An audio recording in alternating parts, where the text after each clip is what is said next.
name's Kate Dow. I work currently for Ziggurat XYZ in Northampton. So I'm head of media, and we have a YouTube talent agency, and I run a social media department. So we take YouTubers' YouTube videos and cut them for Facebook, Instagram, TikTok, as well as many other services. We do a lot in Northampton. Well, we're based here, so we work here, but we work with our clients who live across the UK, Northern America, Europe as well, and always setting up shoots in Austin, Texas. There's a shoot happening that I organised today in London, so I don't need to be there because I've organised it and done all the important work. And then obviously the YouTubers do their own filming and stuff at their houses, at their locations, wherever that is in the country. Yorkshire, North America, Portugal, Spain, everywhere. Since I started in sort of factual TV. So I worked for BBC, I worked for Countryfile in Bristol, so production management, assisting.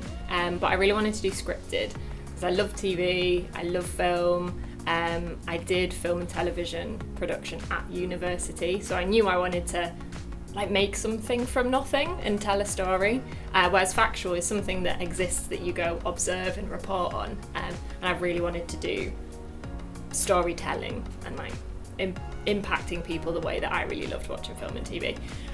So I tried to get my start in scripted, which was a runner for CBBC, and did that for 6 months on The Dumping Ground, which for me, for an older person, is what Tracy Beaker became. So I did that for 6 months, and then from there managed to work my way up the assistant director route. So came to Northampton, which was for Alan Moore's The Show, where I got to be third AD, which was the next step, which was great. And then from there worked on mostly kind of indie British film as a third assistant director and a second assistant director. Making stuff in Northampton is easier than making it kind of in other cities, or for example London.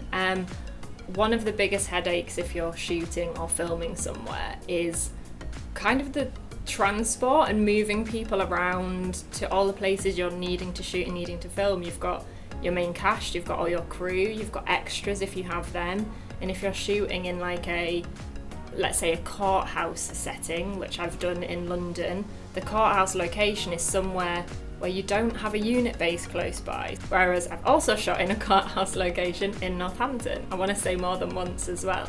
And that's in the town centre, and that's walkable from a courthouse to a river, to a field, to your unit base, and you can get so much more done, or it's so much easier to shoot high concept things or fit more into a day when the location doesn't make achieving the thing difficult. You don't have to have a really good camera, you don't have to have Premiere Pro or Final Cut Pro to get started. As long as you're shooting on something, even if that's a phone or like a little rubbish camera, and you're trying to edit on whatever it is that you've got, Windows Movie Maker, yeah, you won't be able to do special effects and stuff like that, but learning how to film something visual and tell a story that you want to tell, so much of it is in seasoning yourself as one of the pieces of kit.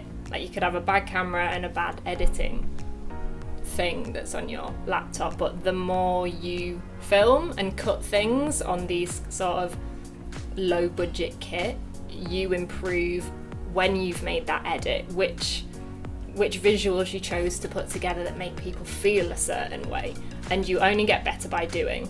I think to be an expert is that you have to do 100,000 hours of something, so you have to start somewhere, and everyone's hour 1, 2, 3 up to probably 100, 500,000 is gonna be bad. We don't drive the first time you get in a car, you fall off a bike when you get on a bike, but you have to start somewhere. So I'd say watch films if you can't make them, make films if you can, shoot something on your phone, edit stuff on TikTok, or literally anything. There's so many things on social media as well, that people are learning how to tell stories in short amounts of time. I'd say that any of that helps you learn what stories you want to tell or what your voice is.